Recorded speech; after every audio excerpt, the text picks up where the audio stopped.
turashaka kuvuga kuri teme mwaduhaye. We want to speak on the theme that you've Iyo given bigomba us. kwigisha urigisha, byagomba kubwiriza ukabwiriza, byagomba guhanura nk'uko wategetswe ugahanura nk'uko wategetswe, byose biremewe. Everything is possible. You can teach, you can preach, or you can prophesy as Zaburi you're led by the 145 ku murongo wa 4 ni minota ndumva dufite wenda kankoreshe 30. Psalms 145. Zaburi 145, Zaburi 145 niho teme ya Godly Mothers iri. Psalms 145 verse 4.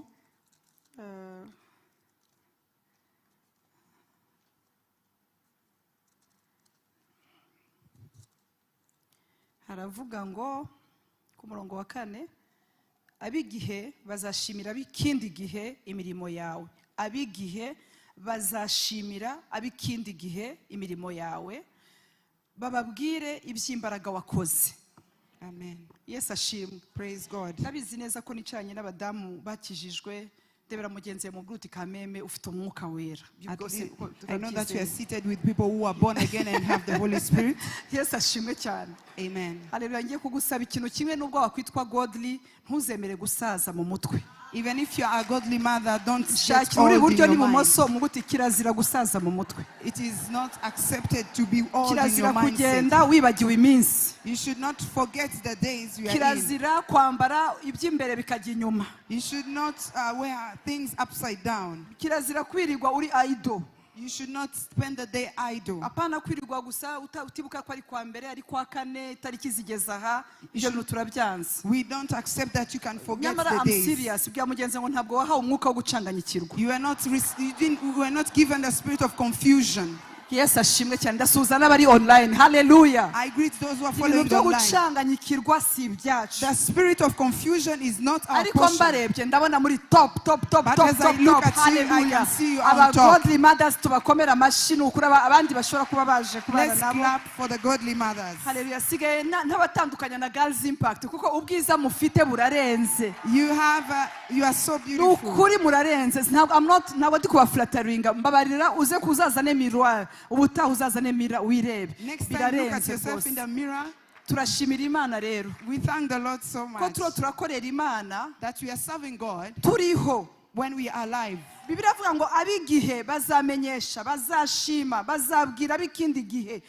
The Bible says this generation should praise, Bazashimira ab'ikindi gihe, gushima. to praise or to thank. Bazashimira. They will praise Bazamurika. and they will commend Bazanezererwa. and they will celebrate Bazicara bavuge ngo kweri. and they will sit and say truly, Bazicara bavuge ngo koko twarabyaye. yes, we have given birth. Bashaka kumva amen. Bazicara They will sit. bavuge ngo koko Imana iri mu ruhande rwacu. Truly God is on our side. Bibiliya avuga ngo niyo banyuze mu gikombe cyitwa Baka, bo ubwabo bagihindura igikombe cy'amasoko. When they go through the valley of Baca, they change it into Ababyeyi offspring. abagodli Imana iri guhagurutsa. The godly mothers God is raising Abagodli up bazahagarara Baka bakayihindura amasoko. are those offspring. Bazahanura nk'uko bategetswe. They will prophesy as they will Bazavuga amagambo meza ku rubyaro rwabo. and speak good words upon their children. Hallelujah. Hallelujah. Bazakomeza kurema. And they will continue speaking life. Amavuta Imana yahaye ababyeyi ni amavuta arema. The anointing God has given you is the Ni anointing amavuta giving arema life ibitariho bikabaho. and bring to life things Ni that are not amavuta there bihamagara bikitaba. and call upon things Ni that come amavuta avuga ngo tuzava muri ibi bihe tukabivamo. and speak about Hallelujah. coming out of this season alive.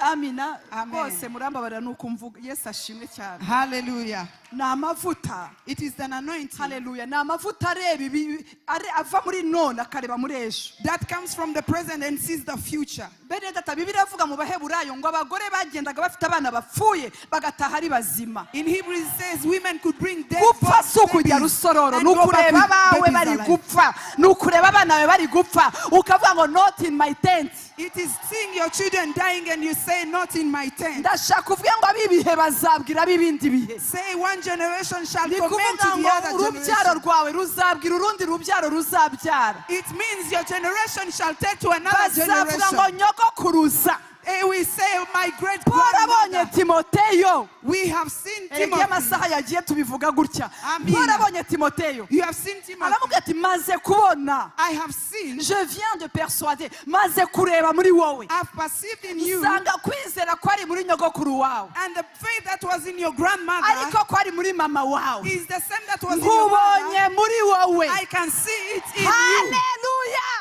Hallelujah. kwizera kwari muri nyogokuru wawe The faith that was in your grandmother, ndakwitegereje I can look at you. reka nkubaze riri hari ubwo timoteyo na paulo bari barabanye Have they been together in the same neighborhood? hari ubwo ababyeyi babo bari baramenyanye Oh, their parents knew each other. bibiliya tubwira ngo paulo The Bible says Paul, ajya ahantu mu byakozwe n'intumwa 16 he went in a place in Acts 15. ageze ahantu When he reached there, ngo mu byakozwe n'intumwa 16 in Acts 16, agera ahantu bita idelube he went to a place called Dawe. ahageze ahasanga umubyeyi ari kumwe n'umwana we niho yasanze timoteyo He found a mother with his son. ngo asanga Her ni son. umwana w'umugiriki And he found that that son was from a ise Greek yari family. umugiriki His father was a Greek. turabihuza no kutwizera And we can link it to turabihuza no being kutizera unbelieving. turambiwe abamama We are so tired of bavuga ngo women. abana barananiye kuko papa atarakizwa We are so fed up with women who say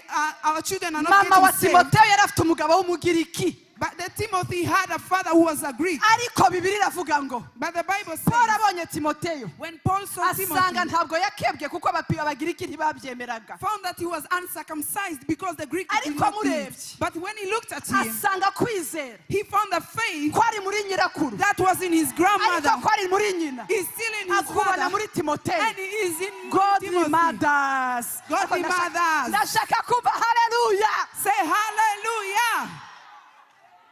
haleluya Hallelujah. tureke gufata intege nke zacu ngo tuzishyire imbere Don't put ahead your weaknesses ngo urabona and say, ngo umugabo wanjye my ngo husband, ntabwo ari bishop he's not a bishop. oya ntabwo yenda kuba bishop And he's not about to become a bishop. ariko nyirakuru wa timoteyo But the grandmother of Timothy, abagabo baba bagiriki ariko abamama the fathers were Greek, but Abamama. the mothers, baravuga ati abana bacu they said our children ntabwo bazamera nk'abandi will not become like abana others. bacu Our children, bazakorera uwiteka they will serve the abana Lord. bacu Our children bazavamo ibitangaza will become abana great. bacu Our children, nubwo batarakebwa even though they are not nubwo circumcised, batarakebwa even though they are not yet ariko circumcised, bazavamo but they will come out. ese mana yanjye we mbariza mugenzi wawe ndebera umuntu muri kuti ntabwo ukibasha kwiterura ndebera umuntu muri kumuti yewe we uri aho haleluya greet your Yesu neighbor. ahabwe. Yesu ashimwe Praise God. haleluya Hallelujah. haleluya Hallelujah. haleluya aho Hallelujah. muri timoteyo haravuga ngo kuko nibutse kwizera kutaryarya In hari abagodli bafite kwizera kutaryarya there are godly mothers who have hari abagodli biyemeje they've decided nibutse and they remember kwizera kutaryarya that faith that bene is data true. bivuga ngo kwizera kuryarya kurahari Uh, abana bacu iyo turi mu bintu turi indyarya barabimenya when we pretend our children can notice it. iyo abana bacu batubonye turi indyarya muri kristo barabimenya When they see that we are pretending in Christ, they abana know bacu it. nubwo ibintu turimo babituka ariko barabizi ko tutari indyarya They know that we are sincere, we are not barabizi pretending. ko tumara amaji They know that we are determined, barabizi ko tutari abafarisayo that we are not Pharisees. haleluya ngo Hallelujah. nibutse kwizera k'ukuri I'm reminded of your sincere faith. kutaryarya Your sincere faith. bivuga ngo mama wawe Yesu ashimwe yo ni Yesu ashimwe Meaning, praise God of your mother is that praise bivuga God. ngo mama wawe iyo yakiriye abashyitsi ibyo avuga bahari n'ibyo avuga bagiye ni bimwe When she welcomes visitors, the same way Can I she preach welcomes today? them, that Bivuga ngo same way mama she wawe. speaks. It means your uko mother, ashima itorero ari imbere y'abantu niko arishima ari mu rugo when she's thanking God, that's the same way she thanks the ndashaka church. undebera uri in Rome. iburyo n'ibumoso umubwire ngo kwizera kutaryarya Tell your neighbor, sincere faith. kwizera kutaryarya Sincere faith. kuba mu bintu nkabibamwo neza To be in things truly. kumaramaza muri kristo yesu To be determined in Christ. abana bacu barabizi ko turimo tena cyangwa se tutarimo Our children know that we are in or we are not in. baratuzi mana we baratuzi They know us well. ndashaka kukubwira abana bawe uri kurera ari babies they are no longer babies Abantu uri kurera ntago bakiri impinja. barakuze. They've grown. Abana urabarera. Yes, you nurture them. Bakazavamwe abantu b'ibitangaza. And they become great. Ariko muri in between. But in the in-between, hari igihe ubabona batarakebwe kabisa. you find they are not circumcised surely. Ukavuga uti Mana, uyu mwana ibyo namuhaye haje mwiki noneho. And you wonder what I've given her or him, what is Ariko out abana of it. barareba. But kids can look at Abana you. ibyo tubaha What we give them, bizarangira nabo babiduhaye. they will also give it back to us. Ibintu tubaha What we give to nabo them, bazabiduha. they will give it back to us. Bitangira tubakosora, tubahugura, ariko uyu munsi igihe tugezemo nibo badukosora. We start by correcting them, but today they are correcting us. Ubu abana banje niyo badashaka kureba kuri icano, they have to kugira ngo barebe ibyo navuze. Bagomba kuyireba for them to listen to Apostle. Ariko murumvise cyangwa ntabwo mwumvise? Vuga ngo monitoring, they have to then monitor. Uyu munsi baragenzura. Amen. Yes, ahabwa icyubahiro. Amen. Iyo ngiye ahantu mu gihugu runaka baravuga ati this country igira laws, ntabwo yemera ko bavuga ibi. These things don't speak there. Aya magambo ntabwo bayavugira muri biriya bihugu. Yes, ahabwa icyubahiro. Amen. Bwana sifiwe. Amen. Hallelujah. Amen. Niko waba uri muri Montreal bakavuga ati uri muri Montreal ariko ugiye muri Ontario, uri muri Quebec. Muri Quebec bemera ibi kandi ntibaragera wenda ariko bagiye kubigugolinga. They Google and find what they say in Montreal or in another country. Kuko barashaka ko ntagwa mu kaga kuko barankeneye. They need me so they protect me. Ariko wandebe uri buryo ari bumoso umubwira uti hari ibintu biba biraremeka nubwo ntabyuzi. Tell your neighbor there are things that are coming out. It's just Abana bawe bazaguterura. your children shall Abana carry bawe you. bazakubera umugisha. And they will be your Abana bawe blessing. bazakubera umwambaro. And they will be your Bibiliya clothes. iravuga ngo intama zizatubera umwambaro. The Bible says the lamb shall become your garments. Bitangira turi aba grande sœur bikarangiza ari aba grande sœur bacu. We start being like big sisters and they end up being our big Bitangira ari aba sisters. petit frères bikarangira ari aba big brothers. They start when they are the small brothers and they become big brothers. Am I speaking? Abana ni beza. Children are good. Ariko abana shaho. Umva nabonye ibintu byinshi twaracuruje ku isoko ry'umurimo waranesheje nanjye turagerageza. At the marketplace we've prevailed and we try our best. Wayoboye korari mu rusengero uyobora abantu bagoye bose urabashobora. And you lay Nanjye the difficult naragerageje people in the choir. pastor. And Apostle tried her best also. Ariko kurera abana But to nurture children biragoye is difficult. kandi ntibananiranye oya Not ariko because they are baragoye. difficult, but it's not easy. Ariko naje gusanga impamvu nuko ababyeyi turera abana tuzi ko badafite brain yacu ariko they have their own brain. Bafite ubwonko bwabo. Bafite uko batekereza. They have their way of thinking.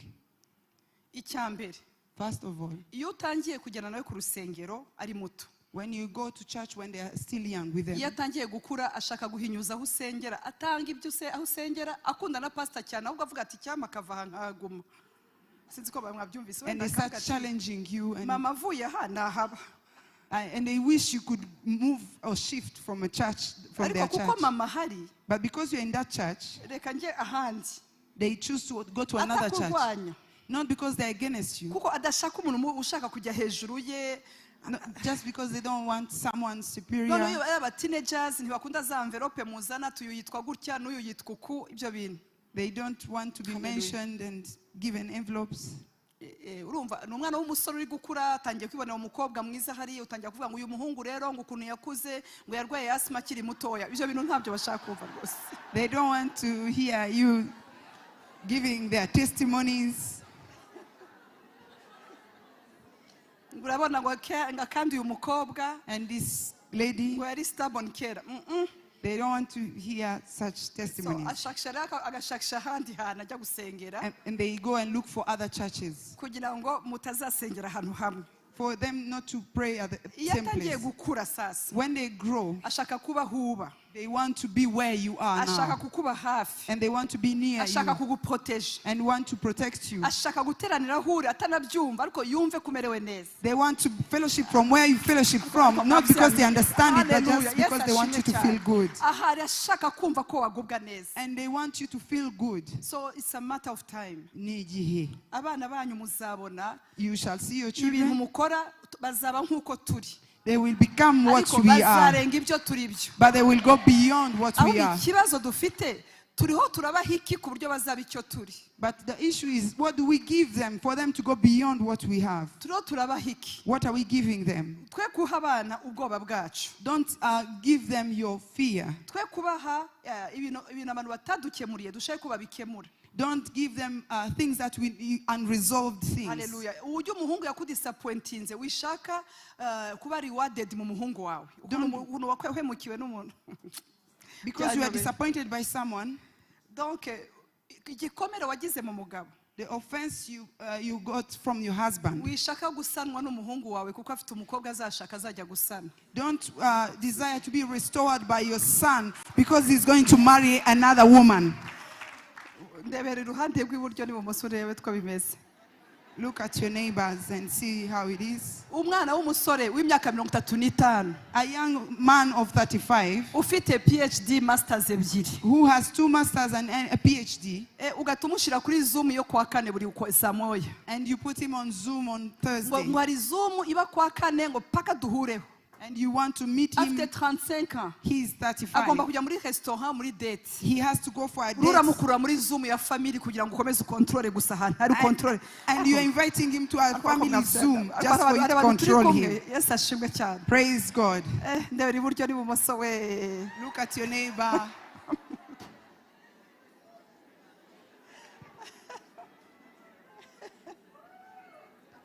Yes, ashimwe. Praise God.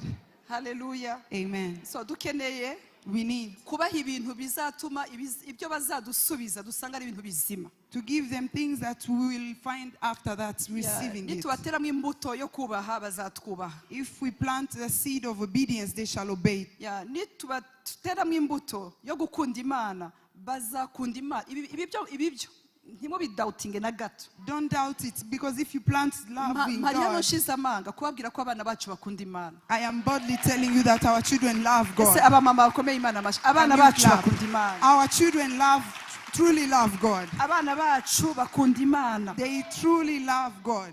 Yes, ashimwe. Praise Hari God. uburyo umwana ushobora kumubuza ikintu ariko utamweretse ko umufiteho ububasha. You can stop Hallelujah. someone, a child, doing something without showing him that you have So tuzagira authority over them. tubiganira wenda twese twende dutyazanya n'abandi babyeyi bari hano. We will have time to Reka discuss. mvuge gatoya ku ruzabibu, umwana nk'uruzabibu. Let me talk about a child as a vineyard. Ko turavuga ngo abibihe bazashimira abibindi bihe. Because we are saying a generation shall commend to another generation. Yes, abibihe bazashimira abibindi bihe. They shall praise to another generation. Navuze kuri Timoteyo.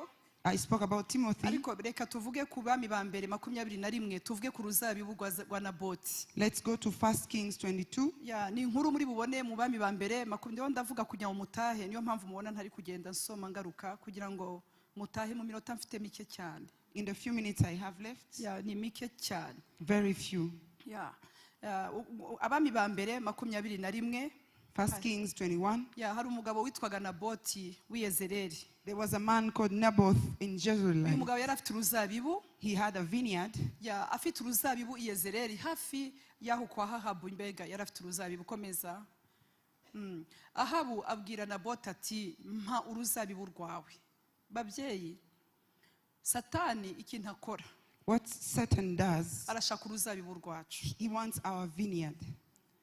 Donc, suko inzabibu zidahari. Not because they are not available, ariko uruzabibu rwawe, but your vineyard uruzabibu rwanjye and my vineyard n'abana bacu are our children. Arangije aravuga ngo mu ruzabibu rwawe kugira ngo ndugire igihambo cy'imboga. Satani arashaka kugira ngo abana bacu bari mizabibu abahindura igihambo cy'imboga. Satan wants to change our vineyard to become a vegetable garden.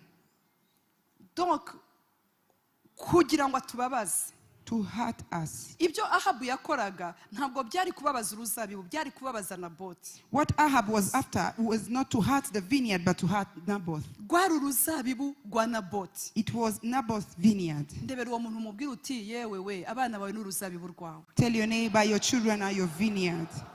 Rwari uruzabibu rwa Naboti. It was Naboth's vineyard. Arangije asanga Naboti. And he found Naboth. Negotiation azikora kuri Naboti. He negotiated with him. Bene data umwana ashobora gukomerekera ahandi hantu azasanwa vuba. A child can be offended outside, but they will be restored first. ariko iyo umwana akomerekeye ku mubyeyi But when he's wounded by the father or the kuko mother, ashobora kubura urukundo he can lack love. ariko iyo arubuze ku mubyeyi But when he lacks it, he misses it from the bigira parent. ingaruka nyinshi cyane. It has a great So consequence. Naboti baramunegosya So they negotiated with Naboth. baramubwira ati tuzaguha urundi ruzabibu ruruta ubwiza urunguru, tuzaguha urundi. We will give you a better vineyard. Hari ukuntu Satani ajya atubesha ngo nubwo uyu nguyu yabaye mubi muvuyeho ngo kizima afite abandi bana beza. There's a way the devil deceives us and says, good thing you have other children. Bigasa naho wa undi wabaye wagoranye, wa undi wangiritse, wa undi wahuye n'ikibazo, bigasa nkaho umutaye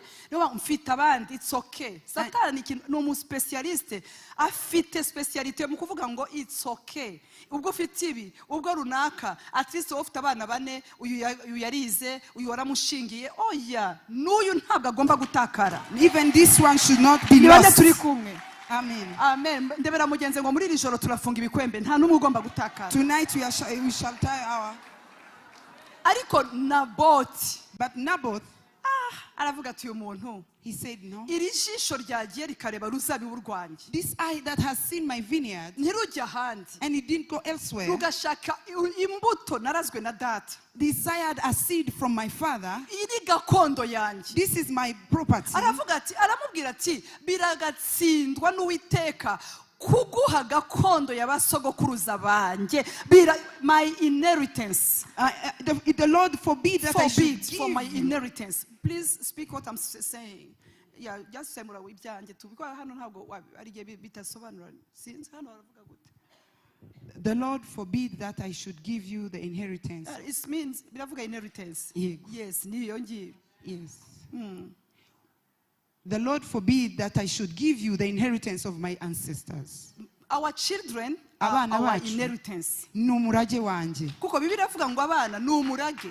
The Bible says that children are the Ni inheritance. umwandu It is an inheritance uturuka ku Uwiteka. that comes from the Lord. Bivuga ngo uyu ni umurage It means this is an inheritance Naboti yari afite. that Naboth had. Uyu munsi nje kukubwira ngo umurage wawe ntabwo bazawuhinduramwo akarima k'igikoni. I'm here to tell you that inheritance should not become a vegetable garden. Hallelujah. Hallelujah. Reka nkubwire, hari remote control ugendana. There's a remote control we work with. Yitwa amasengesho. That is prayer. Urategeka bikaba. You command and it happens. Usengera mu cyumba cyawe bikajya muri Australia. You pray in your room and it reaches Usengera Australia. Gacuriro bikajya muri Canada. You pray in Gachuru and it Ese hari reaches abamama Canada. basenze bambabara bakavuga ngo nukuri ndayifite. Say truly I have it. Hari ibintu turema There are turahangara. things that we bring to life Bikagenda bigasanga abana muri yuni. and it reaches where they are in unity. Turashaka kurema ibintu bituma generation izabwira indi generation. We want to create things the generation will tell to another generation Ko byagenze neza. that it went well. Haleluya. Abana bacu bazaba imitwe ntibazaba imirizo. Our children shall become heads, not a tail. Ndashaka kwankuraje ababyeyi bari hano bafite ibibazo by'abana bariho baraterwa mu mashuri. I want to encourage the women that have children who are attacked in their schools. Ugasanga abana sabaswa ariko bariho baraterwa cyane mu mashuri. They are not ignorant, but they are attacked in So schools, bikageraho bigahagarara. and it stops. Bafite ubwenge. Yet they are Wenda intelligent, bikamera nk'ibyashira kwa finance. and it becomes like the Sheila's testimony about finance. Bikaba cyangwa se umwana kumva gusa arumva ahungabanye. Or the child just feels confused, Amafaranga atabuze. not because financially, Ariko hari umwuka but because of a spirit ushaka kugira ngo uhagarike umwana ntakomeze. that just wants to stop your child to Ndashaka kwankuraje continue. uwo mubyeyi umwana wazongera asubukure. I want to encourage you, your child shall continue. Bizagenda neza. I'm here to testify. Ndi hano kugira ngo mbihamye. Kandi biriya bintu ntabwo biri muri Bibiliya ngo igukereje iragutegera. Umva ikintu Imana izagukorera. Let me tell you what God is Uzajya doing. kwisanga utari komana. Umwana wanjye abonye ishuri ryiza kurusha iryo yakabonye mbere. You will find yourself having a good school, a better school than before. Ni ukuri biraba. That is the truth. Hallelujah. Hallelujah. Yesu ashimwe. Praise God. Imana niyo kwizerwa. God is faithful. Aravuga Naboti biragatsindwa n'Uwiteka. Sinshobora napfuma nguha ibindi ariko uru n'uruzabibu iyi ni inheritance, uyu ni umurage. This is my inheritance. Babyeyi hari ibintu batagurisha. There are things you should not sell. Hari ibintu batarekura. There are things you cannot let go. N'abana. Your children. Kambabwire. Let me tell you. Ngiye kubabwira akantu wenda karampinyuza ariko nawe kaguhinyuza. Iri juru twajyamo tutari kumwe n'abana bacu ni ryahe. ndashaka kuvuga ngo tuzarijyamo n'abana bacu. We shall go in heaven with our children. Amen. Nabibonye ko hari abamama nabibonye ubona ntacyo bibwiye ibyo mvuze. Turajya muri ihe dusiga abana bacu. Oya Yesu abaretse kugaruka abana bagomba gukizwa.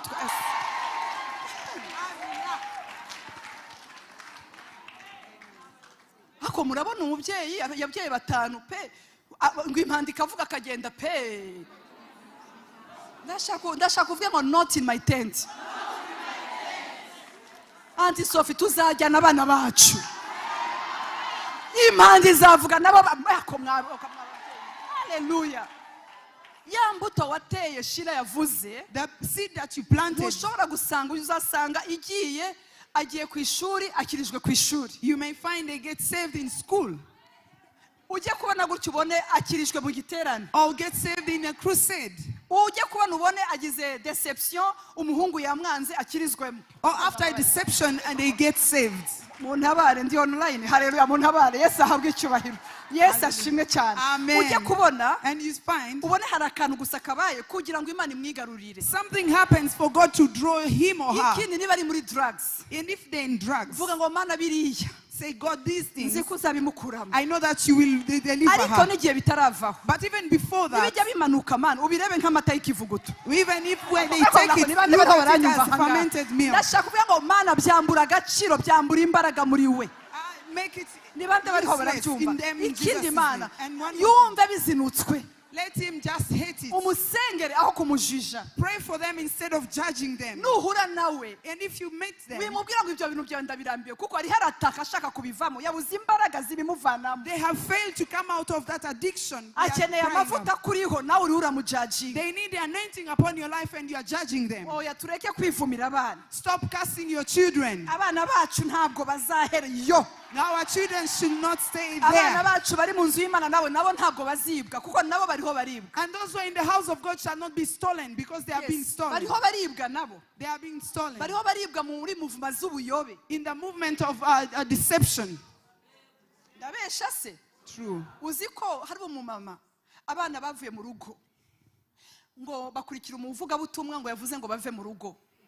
Yes. Ntabwo mubizi se? Ya abantu benshi bakera barabizi bino bintu. Izi movement zitwara abana bakanga iwabo. Yes. Noneho that umwe muri abo bakobwa nza guhura nawe. Ndamubwira arambwira ati sishobora gusubira kwa mama. Bambwiye ko ari imyuka mibi, bambwiye ko ibintu biniga byose biri iwacu. Turakora therapy buhoro kugira ngo yemere gusubira iwabo. Byari ibintu by'Imana gusa. So ibazo uwo mwana yarakijijwe ariko ageze mu maboko amwangisha umuryango. Being saved and defined. Nta byago nko kuzana umwana mu rusengero akagwa mu maboko y'umushumba umwangisha family. It is so sad to see a child in the house of God and se abo nabo ntibahuye n'ibyana by'ingunzu kweli. Evil people. Ega Bibiliya avuga ngo ni mudufatire. Hallelujah. Indirimbo za kangahe za Salomo? Indirimbo za Salomo 2:15. Mudufatire ingunzu bya byana by'ingunzu byonone iki inzabibu. Kuko inzabibu zacu zirabije. Abana bacu bararabije. Our children are flourishing. Abana bacu bararabije tugeze mu gihe cyo kubashingira. We are in the time of they are getting married. Abana bacu bararabije tugeze mu gihe cyo kugenda muri graduation tugakenyera. We are in the time of going to their graduation. Oh my God, say it's your portion. Tell that person it's your portion. Numugabane wanje. Abana bacu bararabije. Our children are flourishing. Abana bacu bararabije. They are flourishing.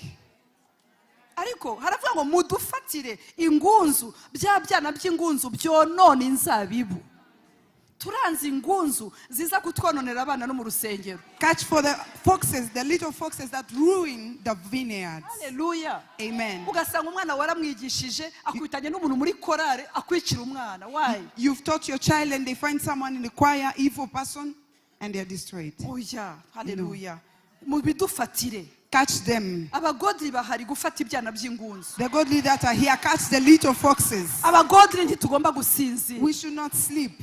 Ntitugomba kurangara. We should not get distracted. Tugomba gufata ibyana by'ingunzu. We have to catch the little foxes. Ibi byana by'ingunzu ngo bihari konona. Because they are here to ruin the vineyard. Kwangiza. And to ruin your vineyard. And to destroy the testimonies. Hallelujah. Amen. Ibyana by'ingunzu. The little foxes. Byonona inzabibu kuko kandi bicunga ahantu inzabibu zirabishe. And they are after the vineyards that are in bloom. Birashoboka ko ndavuga amagambo abana bawe bakiri bato wumva biri kure uvuga uti Imana heraho kuko muri ibi bihe starts now. You find your child locking themselves in the room. Check well, they are not in prayers. Praise God. The little foxes have attacked. They come. They look at wrong messages and wrong teachings. But God will enable us. Hallelujah. For this generation to tell another generation.